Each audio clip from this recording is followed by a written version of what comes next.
Hello everyone, welcome back to Hospararia YouTube channel. Alright guys, so yeah, in this video I would like to share you a tutorial on how to turn off search bar on apps drawer on Poco M7 Pro. Alright guys, so yeah, the search bar in the app drawer can be annoying for some user, particularly it's not functioning as expected or if it takes too much space. While it can be useful for quickly finding apps, but if you want to turn it off, it's very easy. So yep, without any further ado, now let's get started to the tutorial on how to turn off the search bar on apps drawer.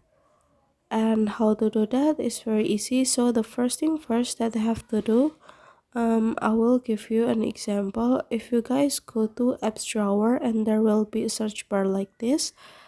If you want to turn it off, go to settings menu and then scroll down and go to home screen menu. And then after that, now you can go to home screen menu again and then scroll down a little bit, and now you can turn off open search bar on the apps drawer. And so yeah, the result would be like this. The search bar will not pop out to your app drawer. Alright guys, so yeah, here's the tutorial, and then thank you so much for watching.